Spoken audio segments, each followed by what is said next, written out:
welcome to session 2 of the Side Hustle Experiment. It's the Q&A session, everybody. This is my favorite bit because you get to hear the sound of my voice for 90 minutes. What could go wrong? And as we dive into this session, you get this Q&A time. Just a quick reminder of the small print. I know you've all read that very carefully. But remember, this is about us co-creating a safe space that makes it okay for everybody to explore their business ideas and feel safe while doing so. I need and the team needs your help to do that. It's not a competition. There's enough business out there for everybody. We're not Dragon's Den and we're definitely not The Apprentice. So we don't compare pineapples because we're all starting from different places, and it doesn't matter where you start. It just matters that you start. And I've seen a lot of the people that are feeling a bit stuck are kind of comparing pineapples. They're going, I should have it all figured out by now. No, you shouldn't. I've been in business for 20 years and I learn more every single day. If you want to be in a place where you've got absolutely everything figured out, business isn't going to happen like that for you. And if it does, I'll be very cross. Because as you can see from the pictures that you might have seen, if you watched the trailer at the start, all about the Rebel Business School, you've seen how young I looked when I started this business, folks. So let's keep rolling. Remember, this is a buffet course. I'm going to be answering some questions this evening. You don't have to do everything that I say. You select the things that make sense to you, the things that you want to chew. And it's a refrigerator course. You get as much out as you put in. So if you put in loads of effort and energy into staying focused for this session, you'll get everything that you need. Now, particularly for those folk from a neurodiverse background, but for all of us, let's remember to breathe. Sometimes there's going to be a lot of information coming your way at different moments. I get a bit overexcited. I use 10,000 words when 10 would have done. You can breathe, take a deep breath, and then we'll start again. Multitask at your peril. Turn off the ironing, turn off YouTube, unless you're watching this, of course. Stop watching the other stuff, but you can watch this.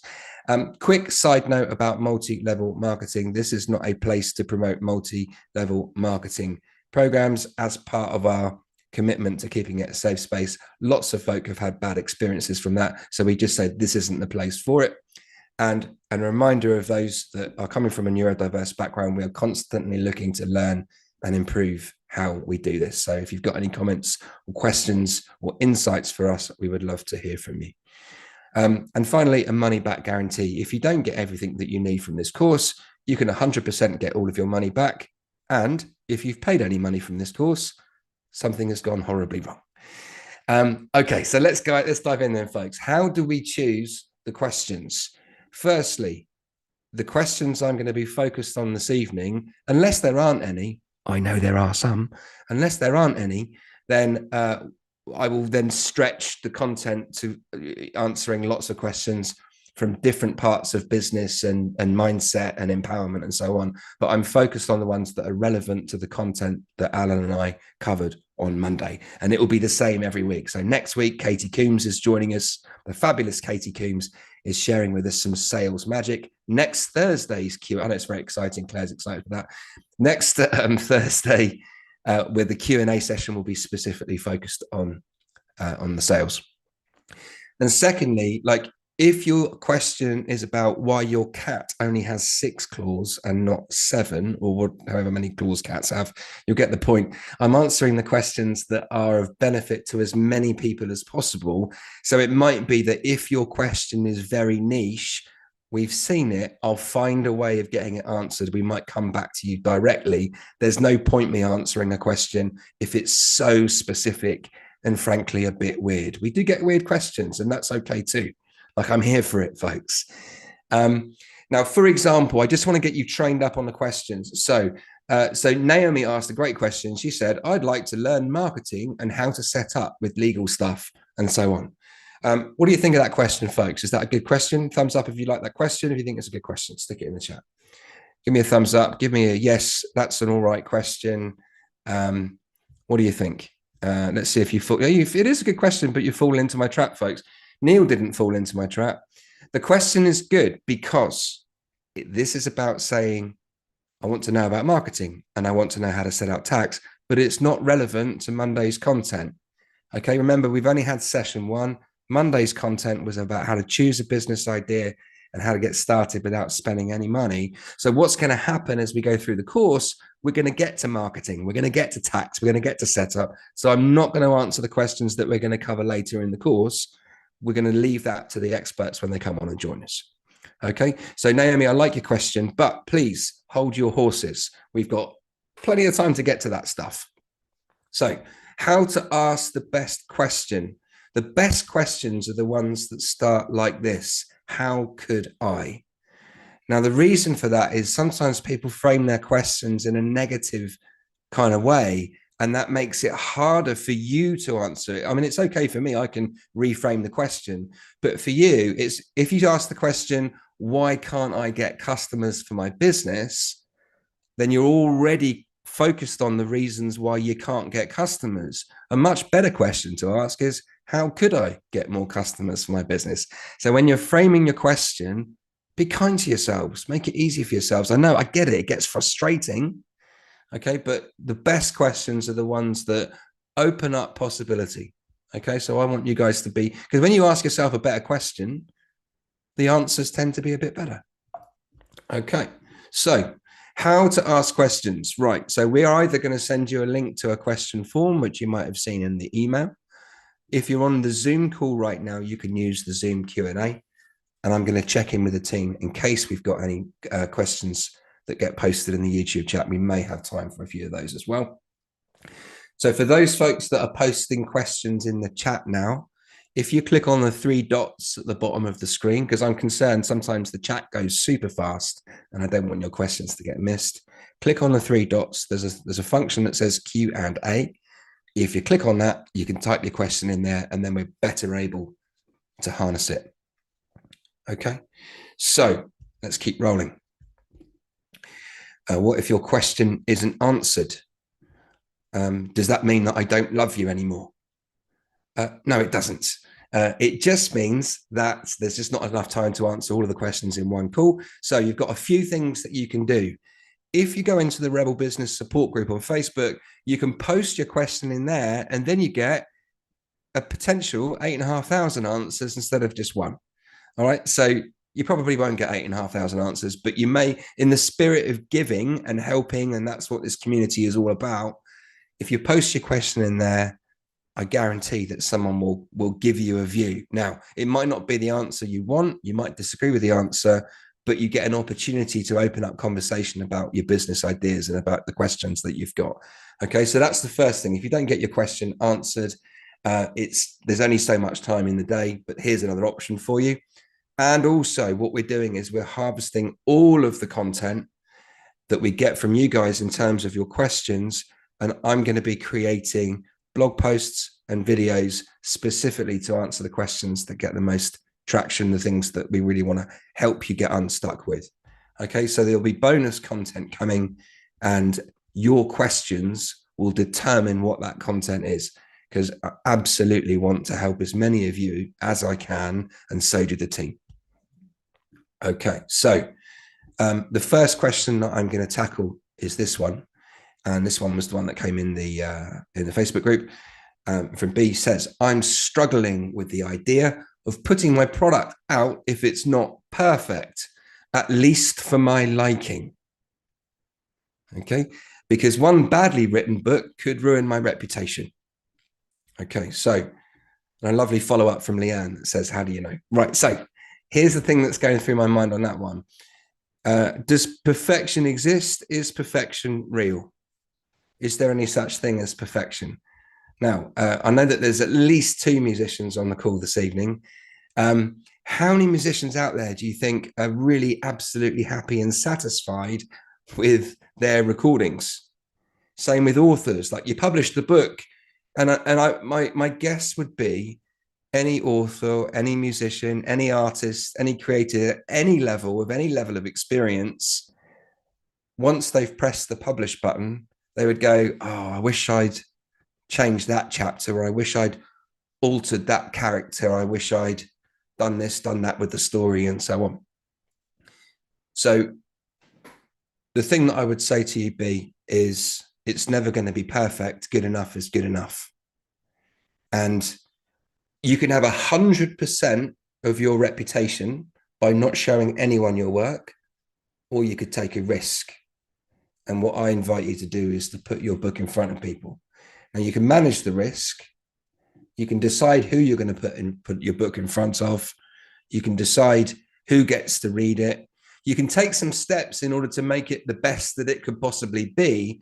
But as soon as you stick, and this, by the way, folks, I'm answering this question on behalf of everybody. We're all artists. We're all creating something. We're all putting something out there of different kinds, right? So just get the thing out there. Give it the best version that you can, because tomorrow you're going to be a different person. You'll learn from taking that step. And Wesley, I love what you said. Oh, it's not finished, it's abandoned. If ever there's an artist, there is one right on this call. Oh, I love that. So here's the thing, folks. With B, get it out there. And as Alex says, I can assure everyone, I've never thought anything I've written is perfect, but it's always that risk to take. Alex, absolutely. Let's just get it out there. Let's get it out there. You can have 100% of nothing by keeping hold of it and not showing it to anybody, or you have an opportunity. And the opportunity is you got to get it out there. And I think the really telling thing, if you look at what B said, the really telling thing about her question is she said, at least for my liking. Right now, that to me says this has nothing to do with the quality of her writing. It's the fear of putting it in front of people and being judged. Now, do you think it's possible? Who's type in the chat the name of the author that wrote the Harry Potter books, because I forget her name. It's it begins with J. What is that? It's JK something, isn't it? Oh, wait a minute. It wasn't JK from Jamiroquai. What's JK Rowling? That's it. Right. So thank you, guys. Harry Potter fans unite. Right. So do you think it's possible that JK Rowling wasn't entirely happy with how she wrote book one? Do you think it's possible that there's some stuff in there, the chapters, the characters, that if she was writing the very first book, Harry Potter and the picnic basket, I can't remember what the name, I'm not a fan. Is it possible that there was something in there that if she was redoing that book today, she would write it completely differently? Is that possible? Yes or no? My view is yes. Secondly, is it possible that there are people out there that, even though this is one of the biggest selling books of all time, book series of all time, there's people out there that go, I can't stand that. I hate the writing style of J.K. Rowling. I think the characters are rubbish. I hate all that fantasy made up mumbo jumbo. I much prefer spy fiction or whatever. Is it possible that people aren't going to like it? Absolutely. Of course it is. And it's the same for every single one of us putting something out in the world. If you're doing it to be liked, then we need to reframe that quite quickly, because there's people that are like, even if you're in front of someone you think is your perfect customer, you think, oh, they read this kind of book, so they're going to love my kind of book too. It's just not given. So get it out there. Good enough is good enough. You can take steps to get it proofread. You can put it in front of your friends. You can join a book community. You can ask people in the Rebel support group to read a chapter and then give you some feedback. But ultimately, we've got to get it out there and put it in front of people. And your reputation is ruined because you're not an author yet until you put it in front of somebody. Well, you are an author, but stick it in front of somebody. Okay, so let's go on to the next question, folks. Freelance back office app question. What if an innovations provider likes your proof of concept? That's what POC is, proof of concept idea. Should you go ahead and allow them to build your prototype cost, or should you do it yourself? What do you reckon, folks? What do you think? Have a guess. Have a guess what my answer might be. Type in the chat if you've got a view as to what if an innovations provider likes your proof of concept. Should you go ahead and allow them to build your prototype at cost? They'll charge you money, or should you try and do it yourself? What do you think? Wesley's a do-it-yourself kind of Wesley. Jacob is a yourself. Let them do it. DIY all the way, says Amy. Ask for money. I like that, Hader. Yeah, there's a couple of parts to my answer, and that's certainly one of them. DIY, less cost, says Jules. Do it yourself. At least try. Let them spend their money. Aren't they always going to like it as this is their way to make money? Anna, yeah, that was definitely the first thing that went through my mind when I read this question. I'm like, oh, what a surprise. The company that wants to take money to build products likes the product that that's how they're going to make their money. So they're going to tell you they like it, whether it's viable or not. And look, folks, I'll let you into a secret.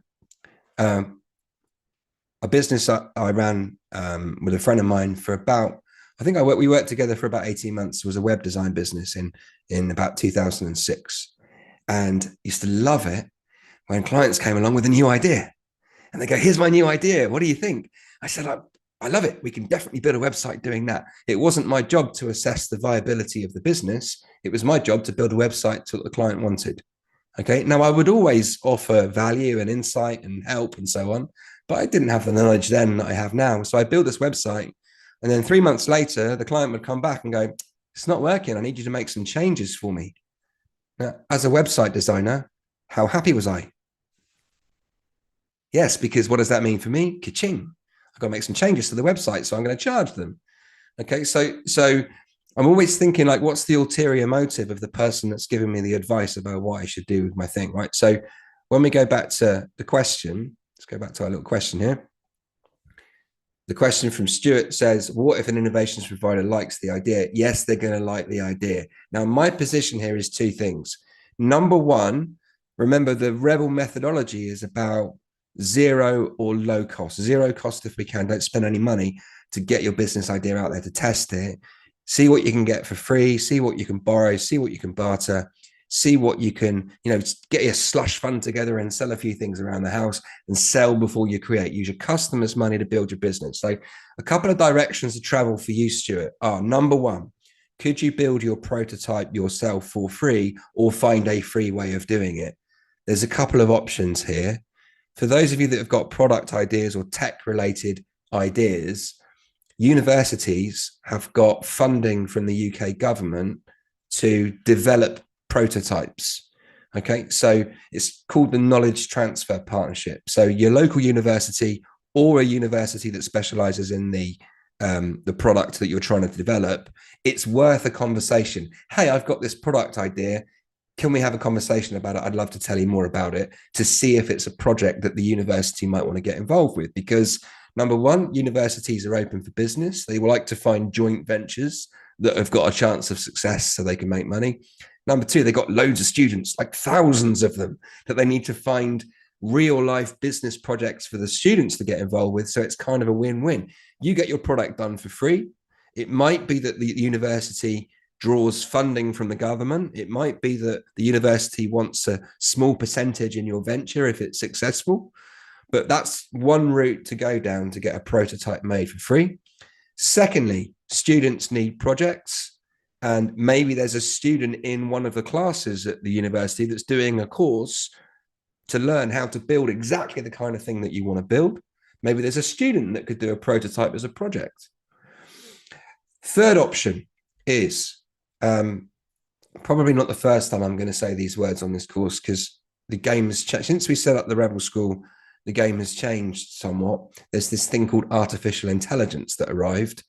There are several AI tools that you can use to write code. There are also do-it-yourself kind of websites where you don't need to know any code. There's like a drag and drop kind of scenario. So you can build a prototype of an app for free. Pretty cool, huh? So like already I'm going, there's loads of different ways to build a prototype. And how they used to do it, and I bet this is still done, for a digital product, a prototype, you can use a slide deck.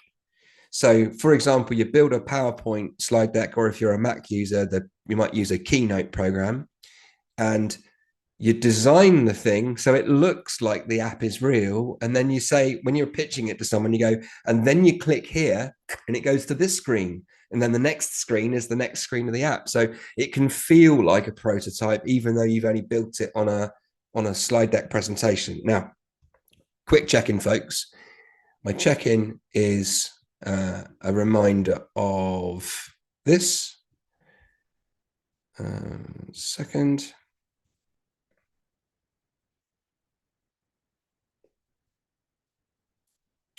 because I think this bit is quite important, because I know that for a lot of you, the thing that I just said is, some of you are like staring at the screen going, what the hell is he talking about? I've literally got no idea what he's talking about. And that's okay. Remember, it's a buffet course. So I've answered the question, but I know that for some of you, I might have stretched your thinking about how you can think creatively about getting stuff done for free. I think universities and colleges are a fantastic route because it solves a problem for them. They need to get their students involved in real life business projects. I mean, even music, one of the universities near me, they've got lots of board students and state of the art music technology. Like, you can put the two together and you can create a song for free. So there we go. Reminder, it's a buffet course, folks. You don't have to do it all. So going back to our friend here, and there's lots of learnings in this for us all. So the thinking here is like, unless you're flush with cash, why would you spend money on a business? Why would you do it? Because I want to increase your bounce back ability. Because if you've spent a load of money on a business and it doesn't work, which quite often happens, especially if it's your first running business, if you haven't spent any money, then you can bounce back a lot faster. Because business is not binary, guys. You don't get to your first business idea and it works for you brilliantly first time. You kind of end up tacking your way from one mistake to the next. That's what it kind of feels like to me. Like when you first launch the thing, we get really excited about it. We get really excited by the brand name. We get really excited by the new website we've built. And then we launch it. We go, ta-da! And then 2 days later, you go, no, that's not it. That's not it. I don't like it. Has anyone bought a domain name? Please put the letter D in the chat if you've ever bought a domain. No, in fact, let's do this. Put the number of domain names you've bought for unfinished business projects. Let's do a confession. I'll do mine too. Stick in the chat how many websites or domain names or purchases have you made for business projects that you've not been able to finish for whatever reason. No judgment, because to me, it's part of the process, right? How many have we got? The chat's gone fast. Okay. Lots of confessions. Liv, you're in the right place. Well done. And so is Ashraf. John and Sabine, I get it. I lost count, me too. And Fatiha, 0. But there's 3s and 7s. Karen's a 25. Julie's a 1. So lots of you guys have experimented with business ideas. And it's a trap, folks. Spending money at an early stage of a business is a trap, because you don't actually know what this business is going to look like until you stick it in front of a customer. Do you remember that thing that Alan was saying last week, on Monday, sorry? He was saying, you don't actually know if the business idea is going to work until you ask for the sale. And the moment you ask for a sale and the customer's face goes, that's the moment of truth. That's when you know if the business idea is going to work. And you get that feedback, then you know, actually, I need to change it. I need to adapt it. So going back to Stuart's business, he wants to develop an app. Well, if you develop it in a vacuum, it's probably not going to meet the customer needs, which means you're going to make changes, which means he would have spent money on getting someone to develop something that's never going to sell.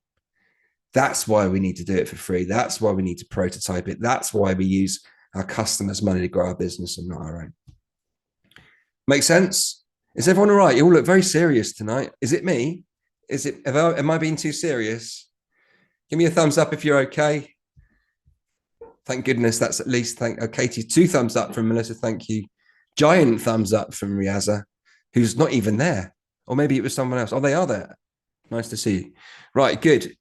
Okay, great. Let's just have a look here. Let's see if there's any follow-up questions. Sally Ann, your question, so would that apply even to a service business? That's a really interesting question. I get asked that quite a lot. Some of our examples are product related examples. And sometimes if you're running a service business or that's your business idea, the response is, yeah, but that might work for a product, but it won't work for a service business. Well, it can work for a service business. Absolutely. It kind of depends what it is. It does depend a little bit on the relationship you've got with a potential customer. But what we're going to learn from the fabulous Katie Coombs on Monday next week, when we dive into the first bit on sales, we can de-risk that process for you. She's going to teach us to go, she's going to help you get your basic pitch together, and then she's going to tell you who to share it with. Right. So you increase but the way that she's going to teach you on Monday increases the chances that you can get paid in advance, at least in part. Now, as a product example for a minute, and then I'll apply it to a service business to deal with that specifically, because I bet that's an issue for lots of folk thinking, how does it work for a service business? There are a few things you can do. Number one, part payment up front.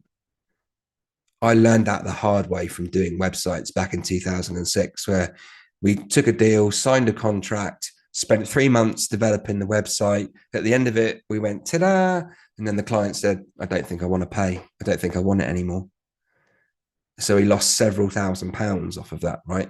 So then we changed the model and we went, well, now we'll phase it a little bit like if anyone's fortunate enough to have their own home, you might have hired a builder to do some work on your house, build an extension, build an annex to put your kids in, or whatever it is, and the builder will come along and they say, right, the first payment is X, and then the builder uses that money to go buy the materials. They use your money to buy the materials, not their own.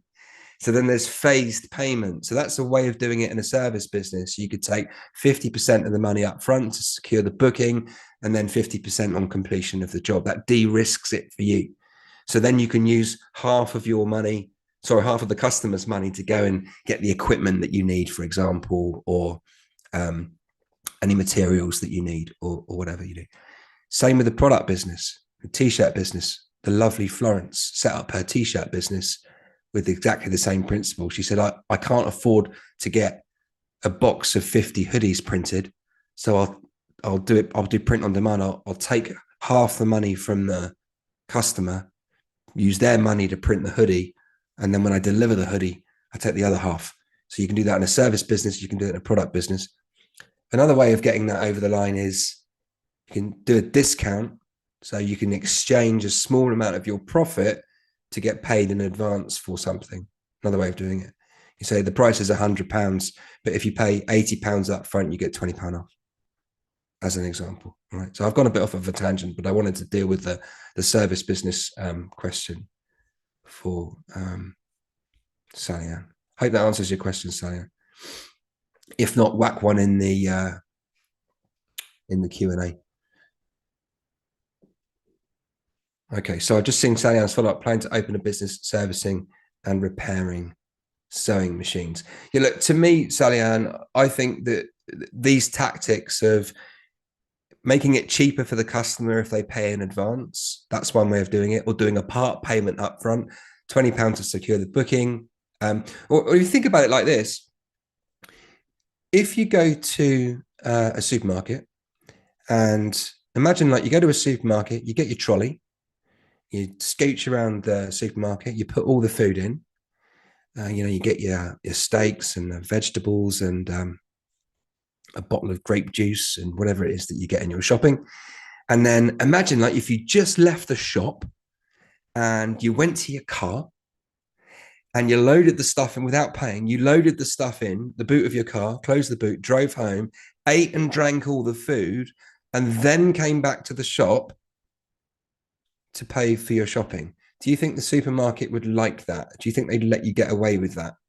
They don't. The model is that you pay in advance, isn't it? You buy tickets for concerts in advance because you trust the fact that you will get the service delivered that you've paid for. So one way of doing this for you, Sally Ann, is that you can take payment, and we'll learn this with Laura. Laura has the ninja skills of payment gateways on website pages for free. And when Laura joins us on sessions 5 and 6, she's going to wow you all with her magical skills. And with a payment gateway, you can have a payment page, take a payment in advance, fixed price, £50 to fix the sewing machine, unless it's this or it's this. And you can take payment from your customers up front. The key to this is it needs to make sense to the customer as to why they're doing it. So they need to trust you. They need to know that you're real. And, language like, I've been let down by customers before. So would it be okay if I take 50% of the money up front? Would that be all right with you? Now, remember, these are tactics to help you get your businesses up and running without you spending any money. But maybe you don't actually need to do that. But I do like a deposit, even at the least, if you can take a deposit, take a deposit. I'll never forget Stacey. She came to one of our courses in Reading a few years ago, and she baked a load of cupcakes because she got an order for 150 cupcakes for a business, and they were branded with the business logo on it. And she went out to the shop. She bought all the ingredients. You know what I'm going to say, don't you? She cooked 150 cupcakes and then couldn't get hold of the customer. She was ringing him. She was texting him. She was emailing him. She's like, now I'm stuck with 120, 150 cupcakes and I'm out of pocket. I've just spent a load of money on the ingredients and I've spent hours cooking the damn things and my kids are covered in icing sugar. And I'm really upset because that was a really, really good order. You know, I forget what she was charging. I think like a 150 or £2 a cake for that volume or something like that. So she's just, not only has she lost the £300 deal, she's also lost the money that she spent on the ingredients, right? Not very friendly, was it? Not a very nice thing to do. Now, she was a new business and that hurt. And she learned the lesson. You don't need to make the same mistakes that I made or the same mistakes that Stacey made or anyone else. You can make new mistakes and then you can come on to the Rebel School the next time we do this course and you can go, Simon, I made a mistake. Can I come and tell everyone about it? And I go, yes, come in. Okay, so I've got a question for you folks. How do you respond to something like that? So I want you to put yourself in Stacey's shoes. Brilliant business lesson here. Put yourself in Stacey's shoes. You've just spent whatever the number was, I can't remember, maybe 50, 60 quid, maybe even more than that on ingredients. Just spent a load of money on ingredients. You've lost your £300 sale, but you've got 120 cupcakes. What do you do? How do you bounce back from that? And this is what I want you guys to think about with your own businesses. It's not going to go how you want it to go. It's not going to go how you predict. It never goes right. Some weird stuff always happens. Some weird stuff happened to me today. Like Rebel School is 13 years old. Weird stuff happened today and I'm tearing my hair out like this. How do we solve? If you're Stacey, how do you respond to that challenge? Okay, I like those that you've got sales at the heart of this. This is great. Sell at a discount, at least you're not using money. Give one to every shop local as publicity, says Mikhail. I like that one. Someone else says, Lou, try and sell in the shop on the street. Don't do it again, says Gloria. Harsh, but accurate. Definitely don't do that again. Post on local Facebook. Sell, says Lisa. And so on. So some great answers there, folks. Now, what she realized at the time is she had someone else's logo plastered all over it. It made it tricky for her to sell them. And it was a bit weird because it was like a company logo, right? So what she did was she went into the offices and warehouse businesses near where she lived. And she brought in like a free sample. So she gave them 8 cupcakes as a gift and said, look, I had this order cancelled, but my cupcakes damn good and you can taste them for free. And I put my business card in them. So we were so proud of her because she took such a hit, but she bounced back and turned it into a sales opportunity. She used the cakes to go and start new sales conversations. How cool is that? So we love Stacey for that. Okay, so guys, I'm just going to check in with the chat. Melissa says, I would market a munch off. I don't know what that is, but it sounds fantastic. When people pay to watch me and my husband eat as many cakes as we can in a set time and then air it on TikTok as a challenge. Melissa, sometimes it's really hard for me to focus when you make me laugh so much. I'm literally imagining that video. Oh God, that is hilarious. I'd watched that video. It's like that guy, Casey Neistat, you know, one of the most watched YouTubers, that he had like a gazillion views. He made thousands of pounds from a video of him eating a donut. It's a strange world out there, everybody. Love it. Okay, so just checking in with the comments, and then I'm going to go back into question mode, folks. Let's have a look.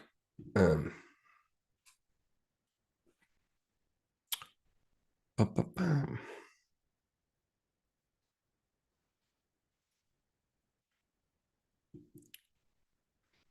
so I'm looking at the Q&A now, folks. We'll take a couple of the live questions here before we move on. So I'm going to answer Tracy's question. Tracy, is all the advice the same for an online business as a physical business? I would say, Tracy, yes and no. Okay, yes and no. It's the same in terms of the principles. So the principles are: don't spend any money, don't borrow any money, start for free. Okay. And when it comes to an online business, there's lots of ways that you can create an online sales platform for free. You can take money online for free. And so the principles of not spending cash, definitely not borrowing cash, and finding opportunities to get paid in advance. In fact, in some ways, it's kind of easier online because if you have a buy it now button, your customers are going to be giving you the cash, just like Tesco's and Asda and Morrison's and Walmart and other supermarkets are available.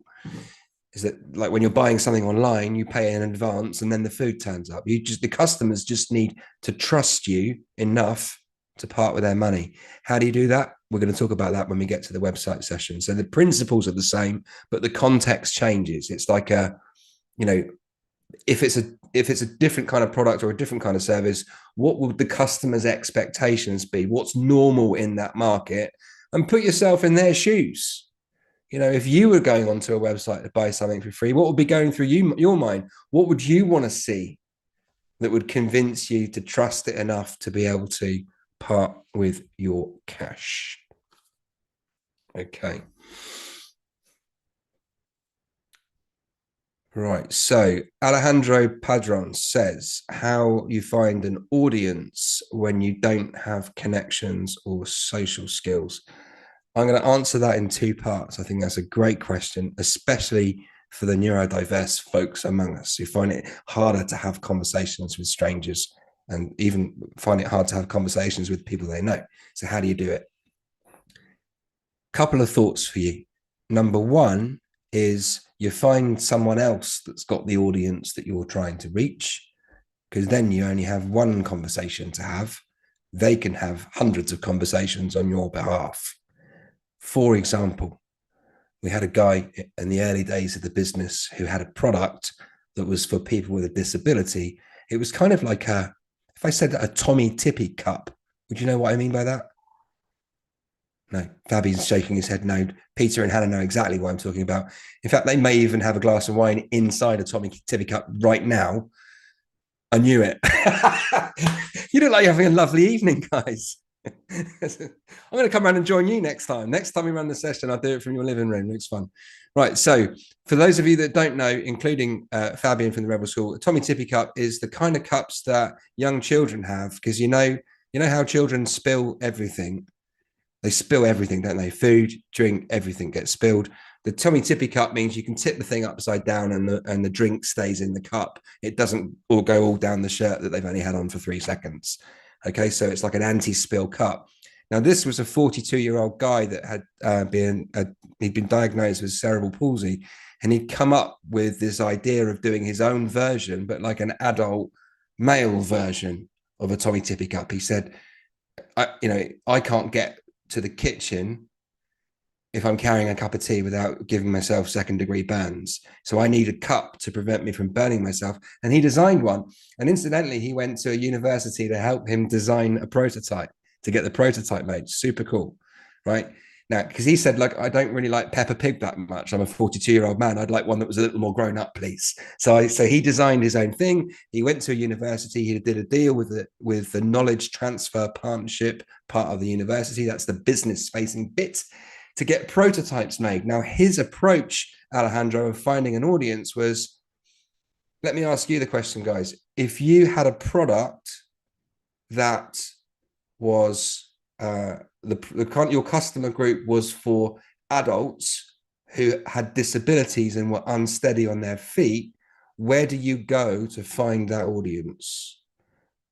because he wasn't able to communicate clearly. He wasn't confident to go out into the street and talk to strangers about his business. He wasn't going to be on the phone, making 20 calls a day to try and find customers. Type in the chat if you think you know what you would do with Alejandro's question in mind of how to find an audience when you don't have connections or social skills. How do you do that stuff? What do you do? I'm just going to take a look at your answers. Let's see if anyone's cracked this one. Auctioneers, care homes, social media, charities, says Claire and Lee.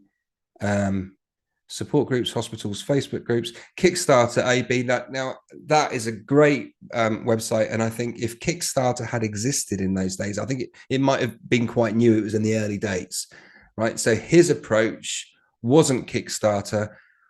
But and for those of you that aren't sure, a Kickstarter is a crowdfund website. So you can post your project on there and people can bid money to buy your product in advance as a way of taking the money in advance. Now, what this guy did was not that. He did what Zoe said and what James said and what Claire and Lee said, which is he partnered with a charity, and Valerie said too. So, and Ashfaq said that as well. And yeah, so the charities, the local disability groups, is exactly that, because he only needs to have one conversation and he's already a member of one charity. So he sends them an email and say, I've been a supporter of your charity for 5 years. I've got a product. What I would like you to do is advertise my product on your email and advertise my product on your website. And then I'll give you a percentage of all the sales. Okay, so that's one way of doing it. But again, I'm not going to go into any more detail than that right now. Katie's going to do some more stuff. The principle of that is partnering. You go to someone who's already got the audience. Okay. The second way of doing it, and we'll go into lots more detail on this one, is that you can use social media. You don't need to have any conversations with anybody.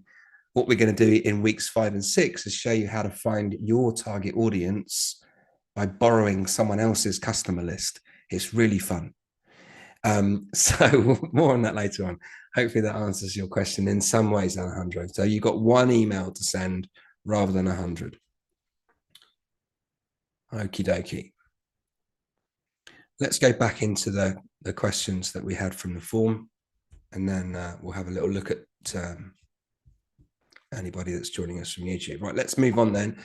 Question from Anne V. Biophilia and the Equity Office.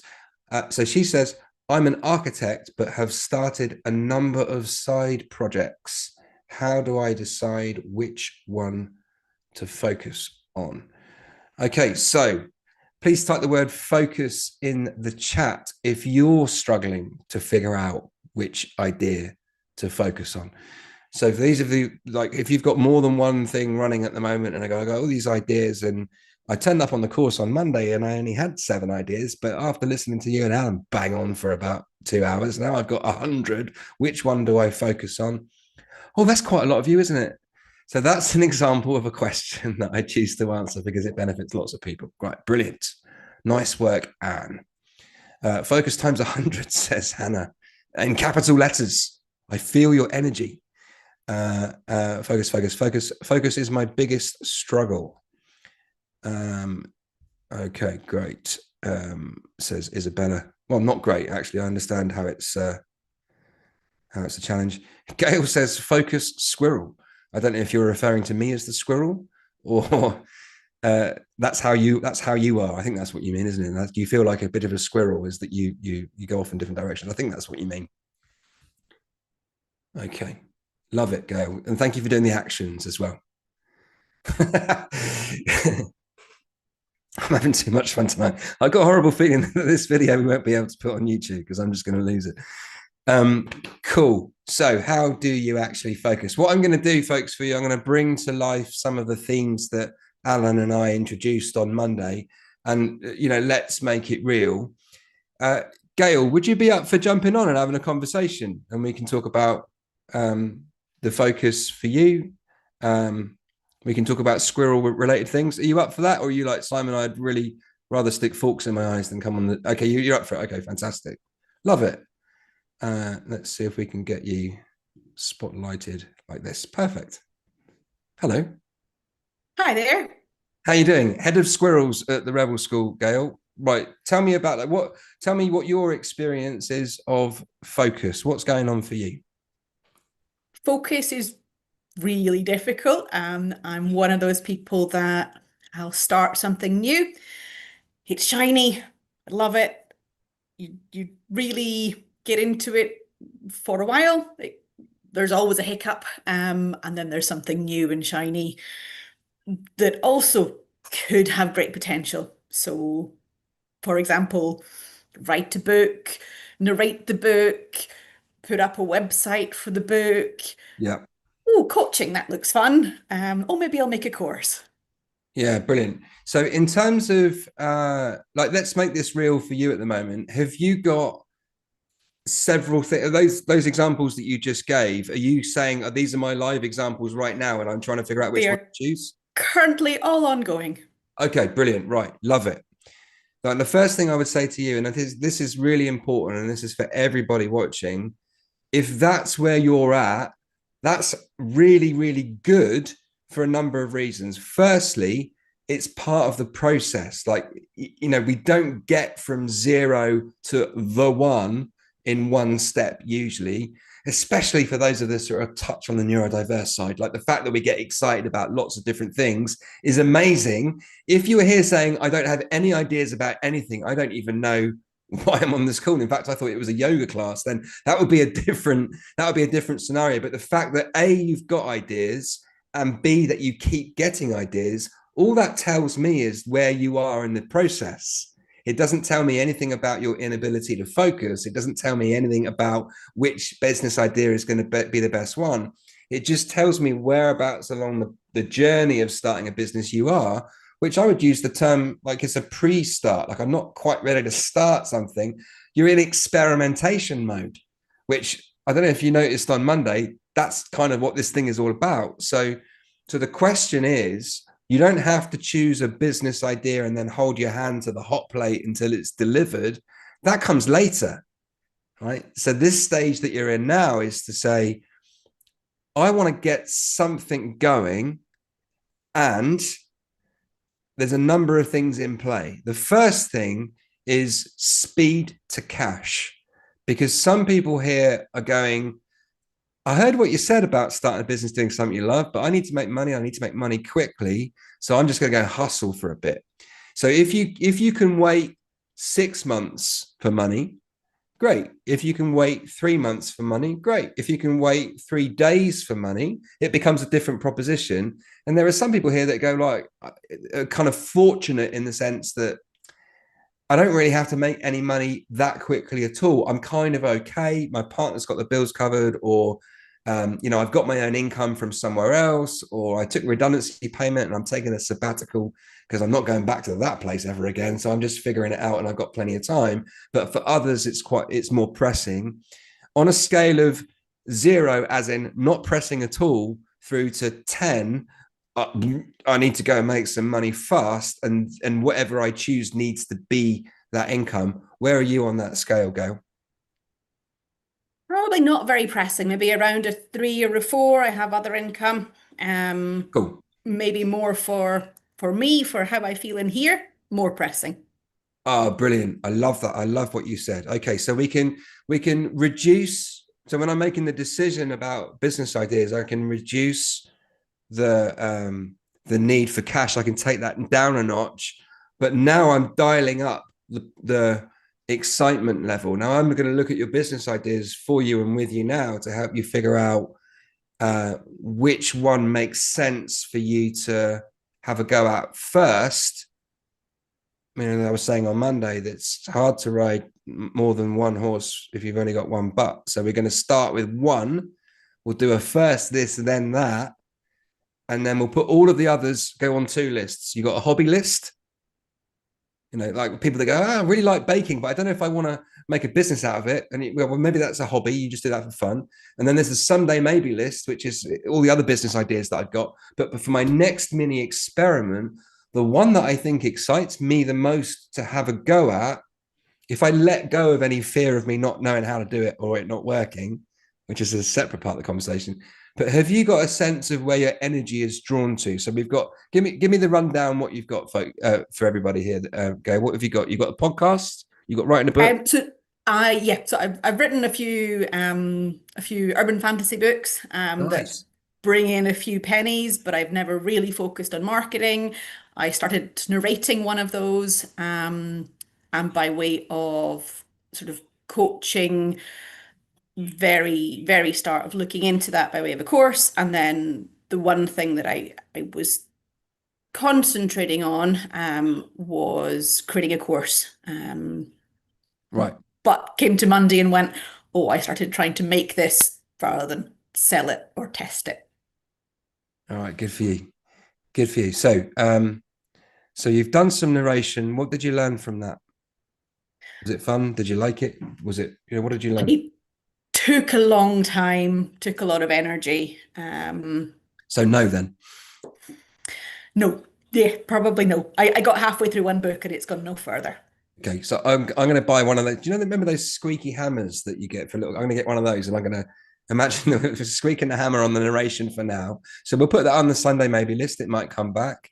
Tell me about the writing and the process that you've been through.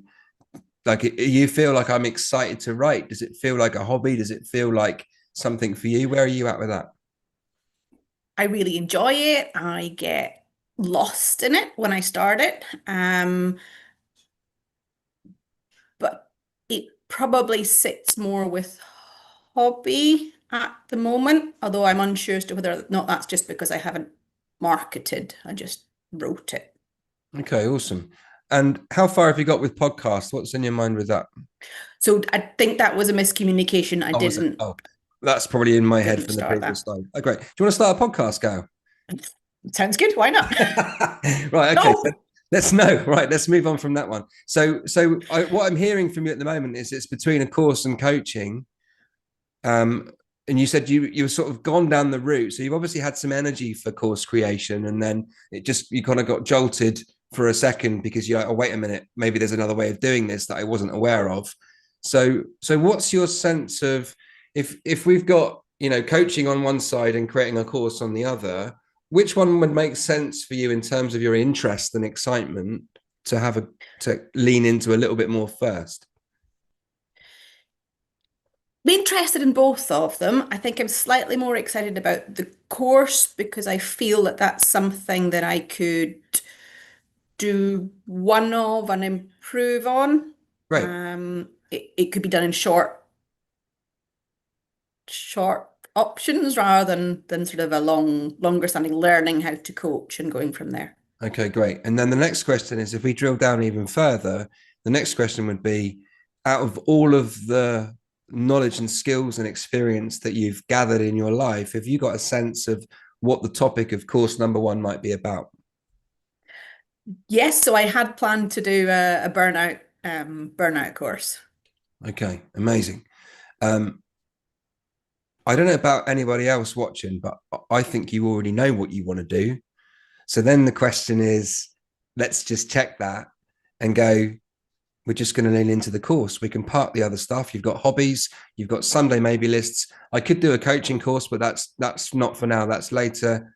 I'm going to focus on doing my own course. And by the way, you can coach people that come on your course later, right? So to me, I'm hearing, actually the thing that is the hesitation is either the fear of letting go of some of that stuff, or it's the fear of it either working and not knowing what to do, or it not working. Where's the fear for you, go? A little bit of letting go. I want to do everything. Um, and also probably a bit of fear um, in it not working or in the judgment of people within my profession about doing it. Yeah. Yeah. Okay. Okay. People are going to judge you. And I've got amazing news for you. It's all made up and it all comes from their own fears and insecurities. It's nothing to do with you. Yeah. So the question is, we can enjoy writing books for fun and maybe you can make a little bit of money from that. Would that feel comfortable for you for now? If we said, like, if we rolled our sleeves up and we said, right, for the next 2 or 3 weeks, we're going to lean into selling the course. And with Katie's help on Monday, you'll get your first customers to buy a course from you. Would that excite you more than, if you were writing another book and getting another book published, for example? Sounds exciting, slightly terrifying, but exciting. Okay, great. And that sounds like personal growth to me. So, I mean, I think if you fast forward, let's fast forward 5 weeks, for example, Gail. If in 5 weeks' time you've got your first handful of people that sign up to a course that you can run as course number one and they pay you for it, what would that mean for you? It would give a green light to move that whole concept forward. Because there is background there. If I can sell to individuals, maybe I can go back to trusts and boards where it's desperately needed. Okay, wow. That's awesome. So it sounds to me like there sounds to me like a thread of passion in there too.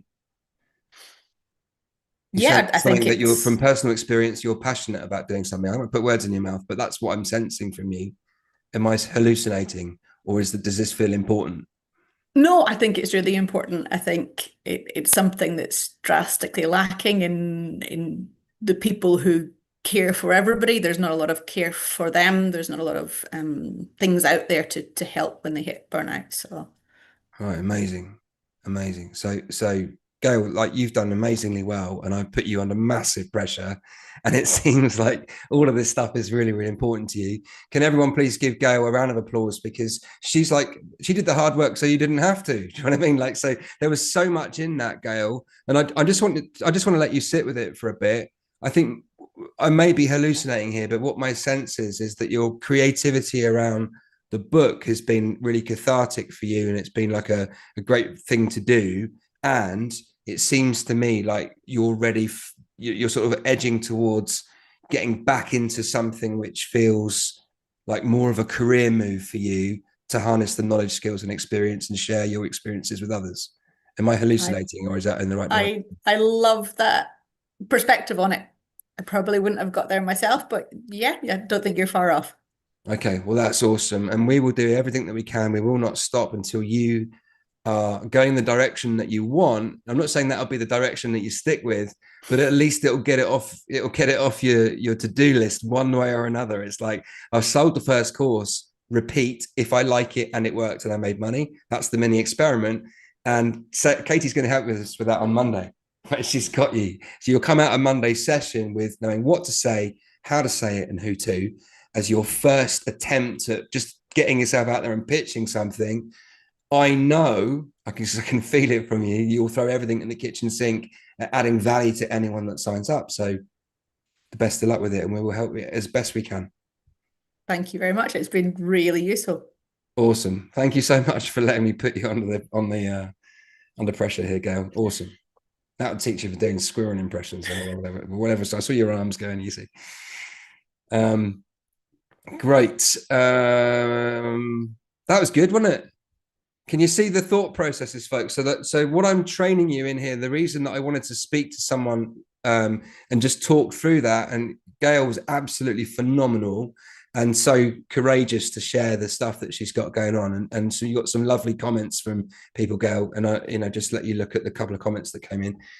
So the thought process for those of you that are going through this challenge of focus, what I want to say to you is, how important is it to make money over what time frame? Those people, like we've had people that have come on the course saying, I've got to make my rent on Friday or I'm getting evicted. And we've helped those people get activated, make sales, quickly get out there. We'll worry about whether you're excited about it or not later. Let's just get you the money in. So then you'll be 10 out of 10, I need the cash. 0 out of 10 folk, the people go, well, I've got 5 years to figure it out. Sometimes that can be even more challenging for different reasons, right? So the message I got from Gail was that she was going, for her kind of sanity, she needs to figure out which direction to go in because she's got a lot of plates spinning at the moment. So my questions then were about saying, is it this or this? That A/B testing is a really cool way because you go like, I've got 10 ideas. Let's take all of those ideas and compare them and go, which one would excite me more if I had to do it tomorrow morning? Would it be this one or would it be this one? Well, it's not that one. So let's put that one to one side. That goes on the someday maybe list. And remember, you don't have to stick with these forever. It's just in terms of what your next experiment is. So for Gail and for anyone else here, once you've figured that A/B testing, the thing that would excite you the most out of all of your ideas, the one that would reflect what resources you have, what knowledge you have, get the experiment launched, and then you'll know. It's the only way to know if your business idea is going to work. It's the only way to emotionally know if it's going to work for you too. You've got to make it real.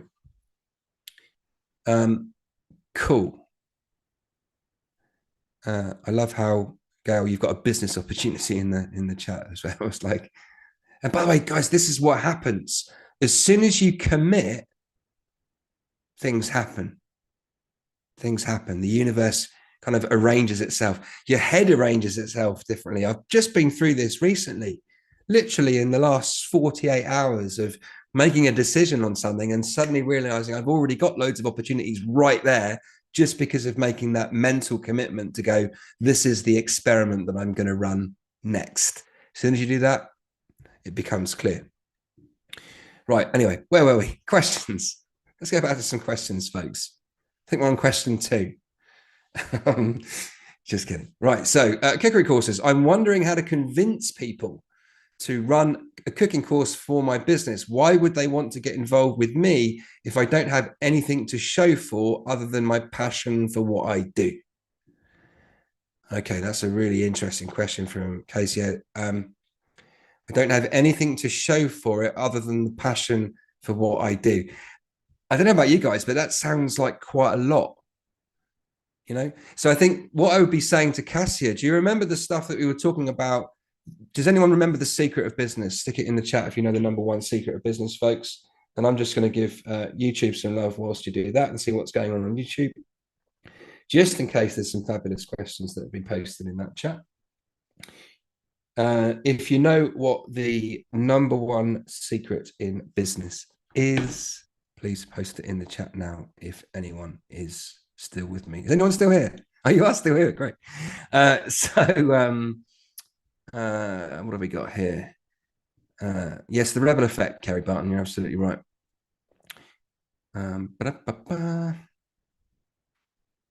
So Joe says, would be great if I could have a list of questions to ask myself, like how you ask Gail, prompt questions, coaching questions for me to ask and answer myself. Joe, I love that.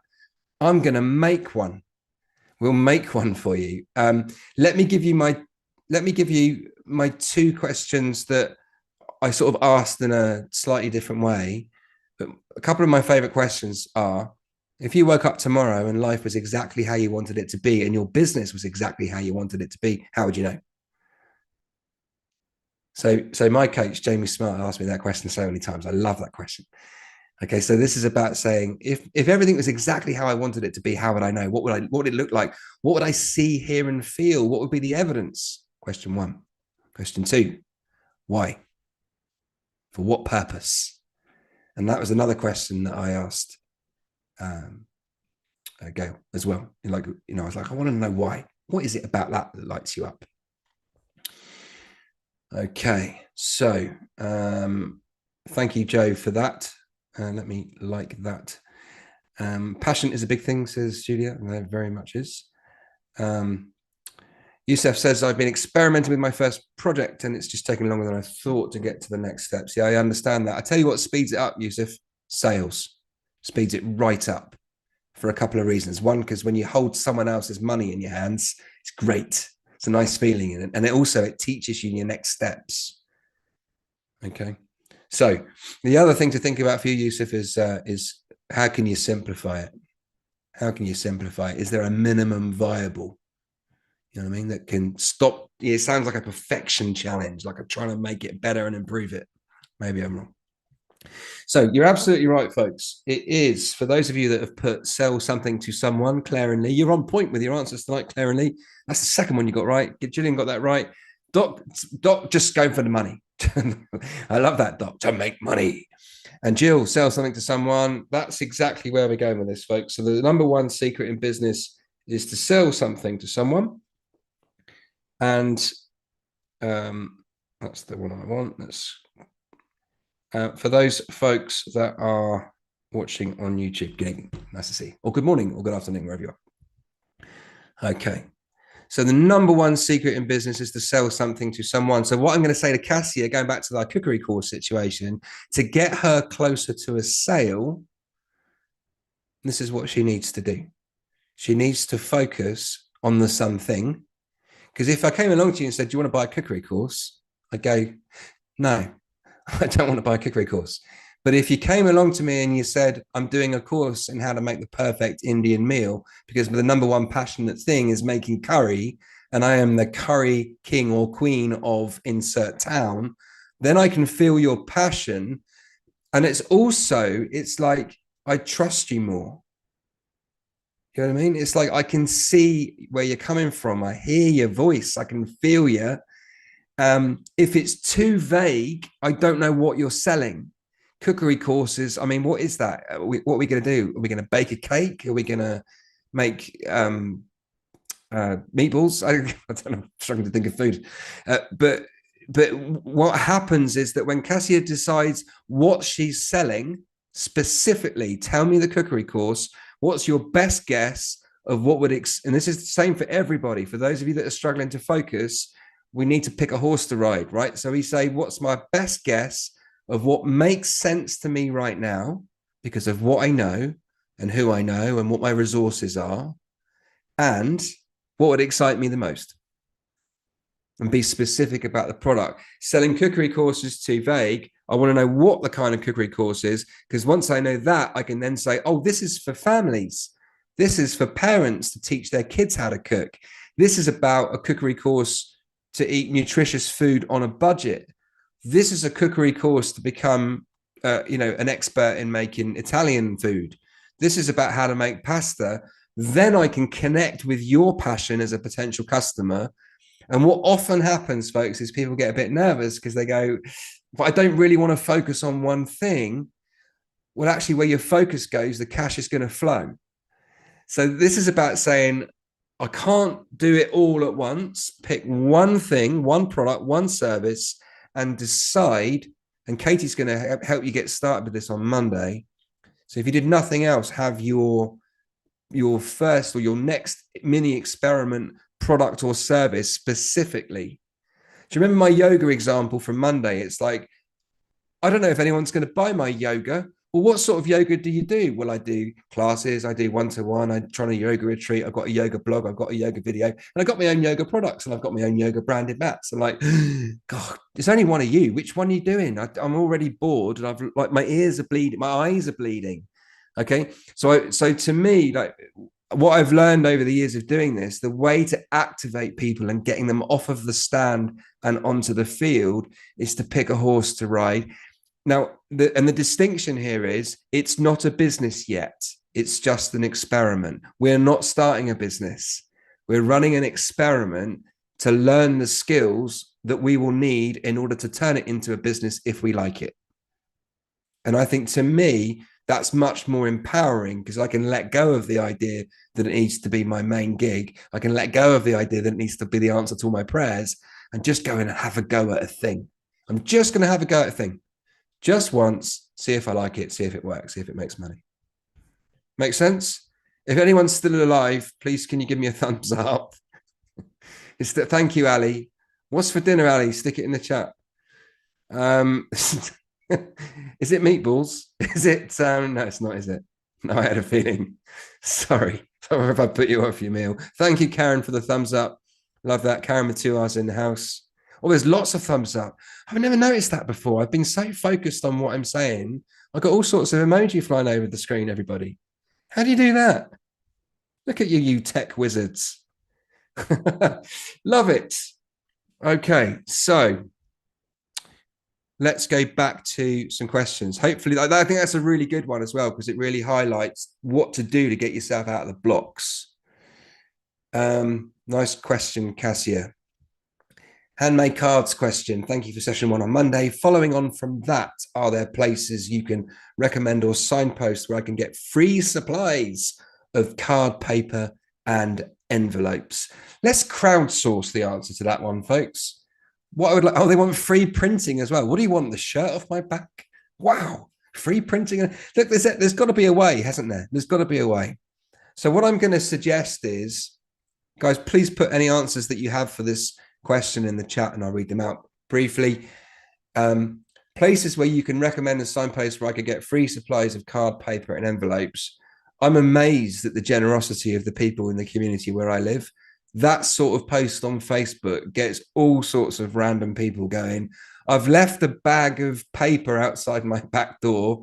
Can you come and collect it? Or I'm just going to throw it in the bin. Now, who knows, when you ask a question like that in your local buy and sell group or your free stuff group, you know, you can put a post on Facebook, put a post on any of those sort of, free classified ad sites. You can go and you can pop to the local stationery supplies and the hobby crafts of this world and go and ask them the question. Maybe they got some stuff outside the back that they're not using anymore that they can get rid of. Who knows? Not figured out free printing yet because ink is so expensive.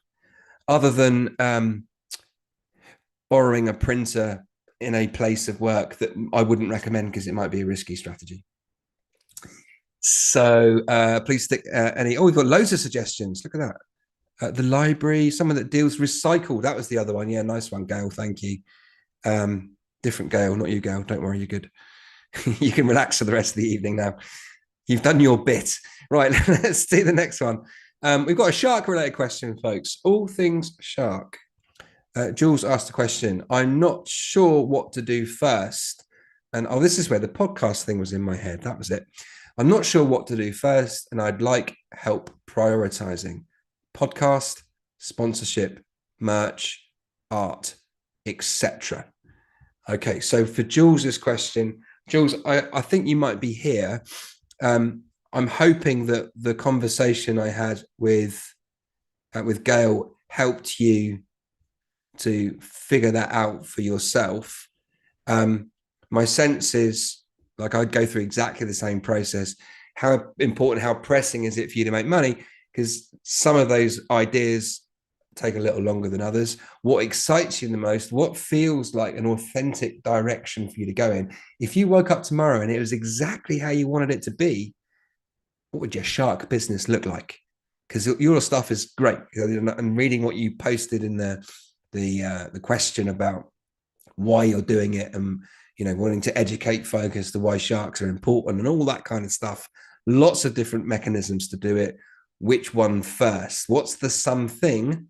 And then once you've figured that out, who's the someone? How do you choose? Well, you choose the one that's appropriate to where you're at in terms of your need to make money, and which one excites you the most first, not the one that you think, or it might work, or that's what everyone else says I should do. Which one do you want to do? And that's the whole principle here. It's never been more possible to make money doing something that you love. And one of the key ingredients is to figure it out for yourself as to what excites you the most. Good. Right. Let's have a look here. I'm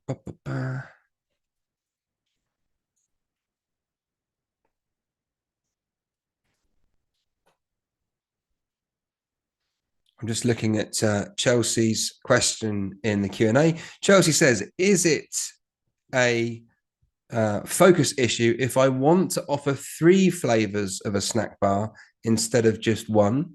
The one is fantastic and ready, but the other 2 are not finalized. Or do I have customers tell me with their money?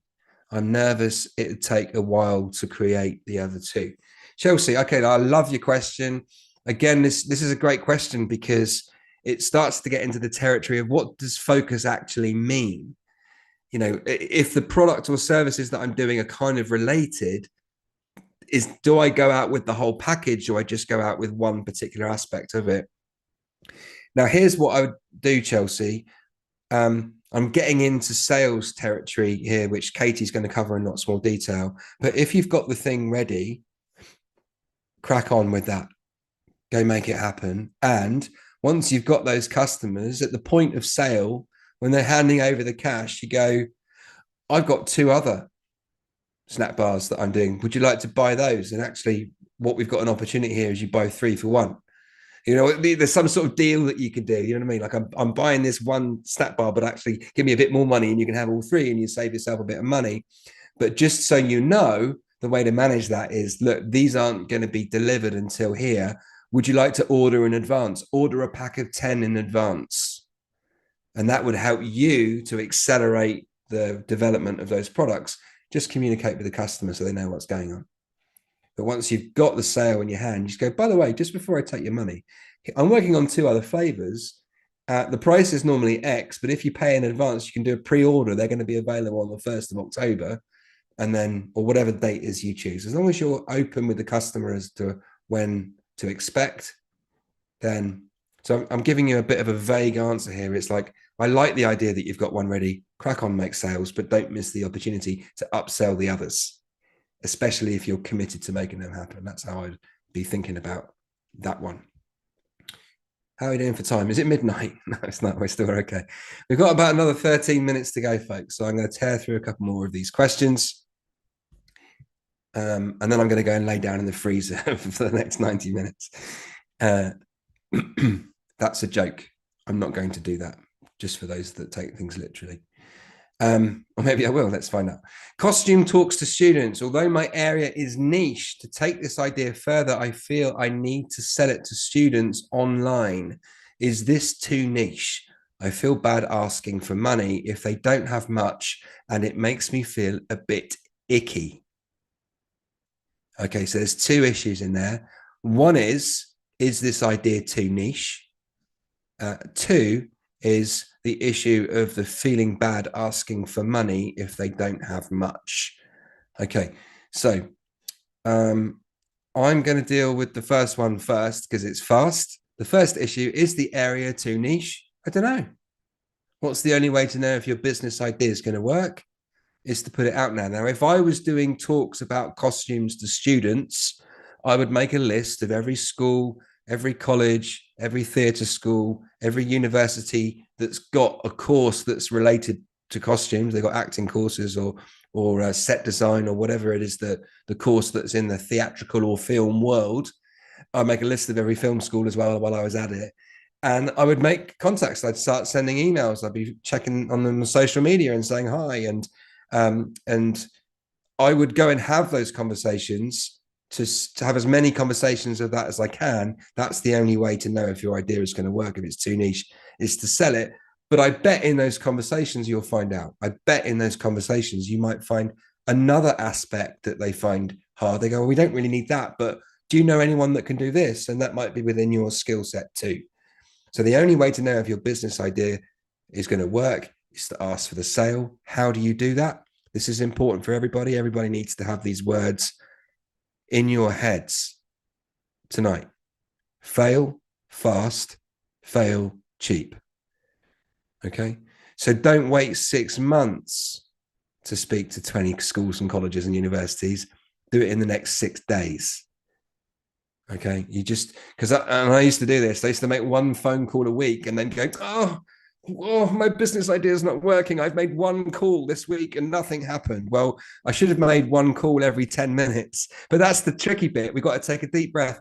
It's like learning to swim for the first time. Like when you can't swim, it's a bit scary, isn't it? Getting in the pool when you're out of your depth.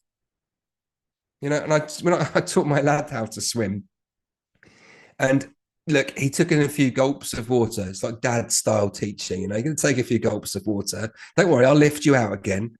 We'll put the water back in the pool. But you've got to get in the pool to be able to learn how to swim. We're not going to, I could do all these shapes on the side of the pool. Go, this is how you swim, son. And it's not until he gets in the water does he actually know. That's when he really learns. Okay, so this person that's selling workshops around costume design, to me, if I'm in that world, that sounds really interesting. But I don't know if it's going to work until I speak to lots and lots of potential customers, not just one. And the good news is, because I saw in the question, you've already sold one. So there is a clue. The second challenge is much more interesting and it's much more fundamental. Please type in the chat if you have any ickiness about asking for money. Type the word icky, however you want to spell it. If you feel a little bit icky asking for money. Right. Now, all of you, you're on the naughty step for the rest of the evening. No, you're not. I'm just kidding. Very good. Okay, so lots of you, there's quite a few of you saying, oh, I'm a little bit uncomfortable about asking for money. Let me just stop sharing my screen for a moment because we're going to deal with that issue right now. We need to get over that, and I'm going to help you. Okay, because we're in business now, folks, and otherwise it's a charity or a hobby. In fact, charities are much better at asking for money than some of you by the looks of it. Okay, so it's not, here's what I'm going to say to costume designer and anyone else that feels a bit icky about money. Some of that, I get it. Some of that ickiness is, oh, what if they can't afford it? What if I'm asking them for money? Oh gosh, it's tough times at the moment, isn't it? And the price of bread has gone up. I've paid £3.50 for a loaf now. I'm not sure I can ask them for this money for this thing. Whether someone can afford it or not is none of your business. And what I mean by that is people will spend money on the things that they value. And it might be that your product or service is exactly what they need. Okay. Now you just have to go to some. In fact, I was having this conversation the other day with some Namibian friends. I'm not sure if Callista's here. Callista and her mum. I was having a conversation with them, and we were talking about how people that live in the poorest part of the capital of Namibia, it's a place called Windhoek, people that live in the poorest part of Katatura in Windhoek, their homes are incredibly humble. It was a really, really humbling experience going there. And some of the cars on the driveway are brand new. So people will always find the money for the things that they value. So it's not your, we're not in a charity now, right? So what we, and some of you are going to start a charity, that's a different conversation, but charities are actually fantastic at asking for money.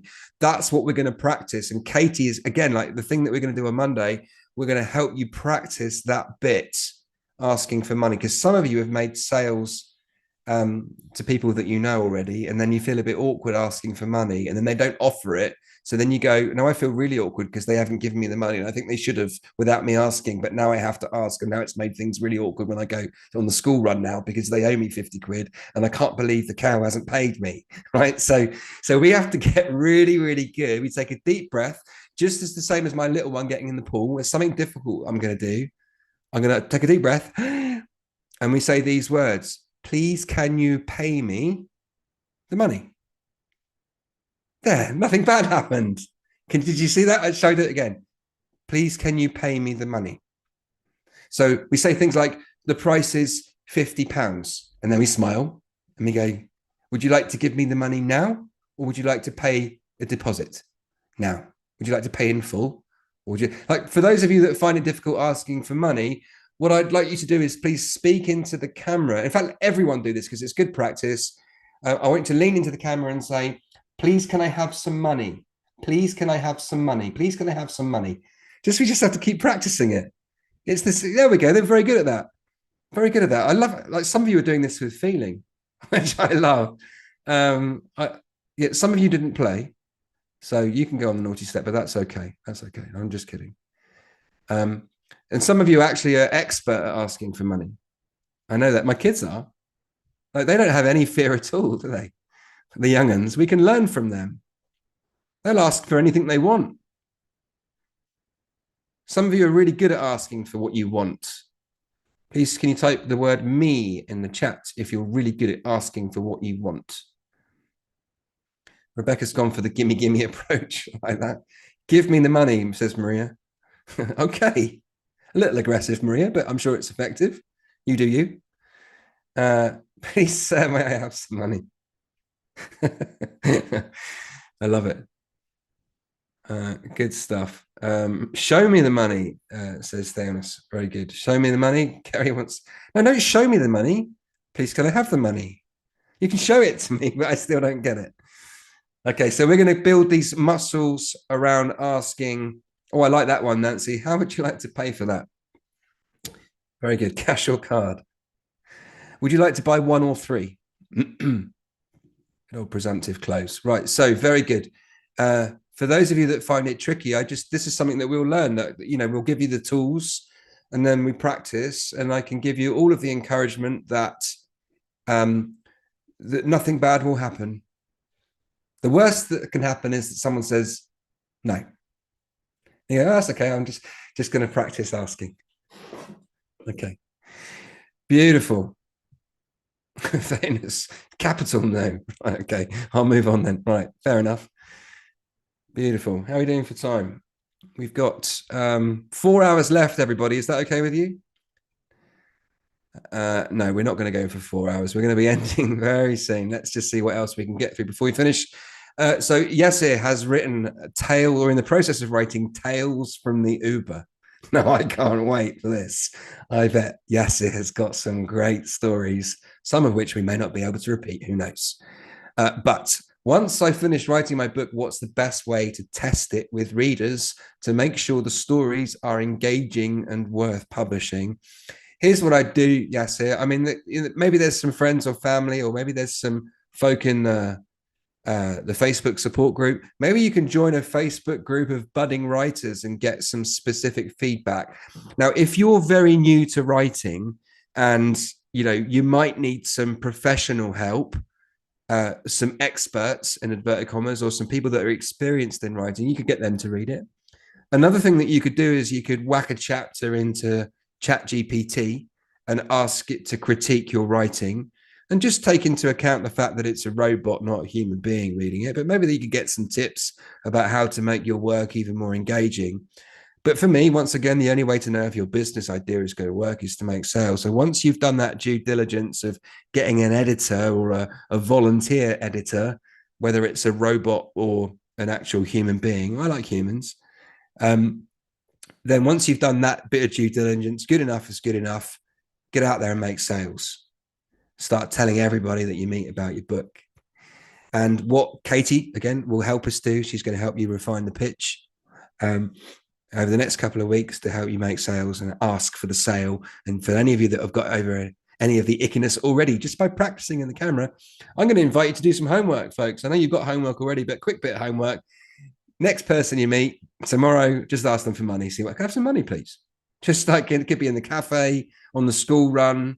It could be the cat. Just look at the cat dead in the eyes and say, can I have some money? Let's just get used to asking. And would you like to buy my thing? Importing fruit juices from India. With this one, how do I get wholesalers on board to help with distribution of my products? Now, that's a really kind of, what's the word? It's a bit of a can of worms, that one. That's quite a big question. I think what I would say, I'm just looking up who it was that asked that question. I think that was Jemana, actually. So Jemana asked this question. For me, everything starts with a sale. And I think if you don't have any customers yet, don't worry about wholesalers being on board. They're not going to be on board. They're going to want a massive bulk order. So a couple of things to do. Number one is make friends, build trust, and say, can I have a sample crate? But they will get lots of inquiries from people. Okay. They'll get lots of inquiries from people that will be wanting to do really small orders, and most wholesalers that have been in business a while have got a minimum order, and that makes it inaccessible for the new business. Okay, so the way to get started is to make sales, and when it becomes a problem, you can buy it in small quantities and build up to going to the bigger wholesalers later. Source your own stuff in small quantities first before, Jemana, you go on to the big boys and girls. That'll be my advice on that one. So yeah, there we go. Let's go into the Q&A. We've probably got time. We haven't got time. We've run out, but I'm just going to check the Q&A. Okay, so Ashra Fuller says, why does someone give me money without any trust and reliability? So what we need to do is to build that trust.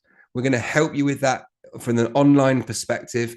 And Katie's going to help us with that too, is that it needs to be authentic for a reason. And it also depends on what the size of the amount of money is. If I'm buying, like going back to the dentist story with the lasagna, do you remember the guy that sold lasagna in advance? When he went round to everybody and said, will you pay me £4? It's a low risk transaction, but he did it from the heart, where he pitched and he said, I love making lasagna.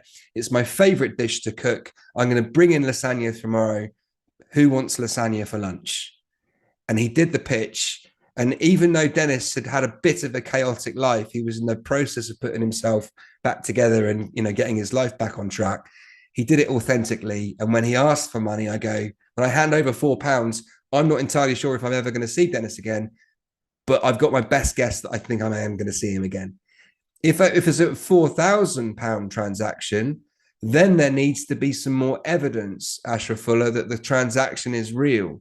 So that's when we might be contracts. I might want to see photographs. I might want to speak to another customer. I might want to see testimonials. I might want a taster of something before so the amount of trust is directly proportional to the size of the amount of the transaction.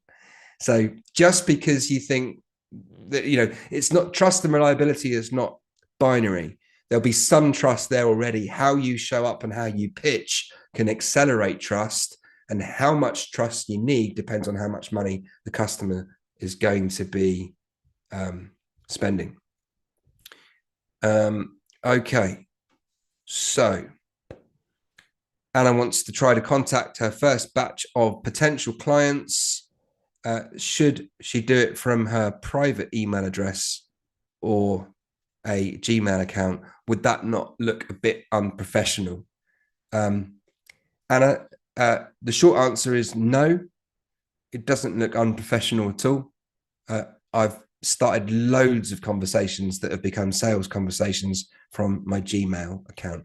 I do have a Rebel Business School thing for the business, but I have lots of conversations. What I would say, it's about trust, and Hotmail, less so.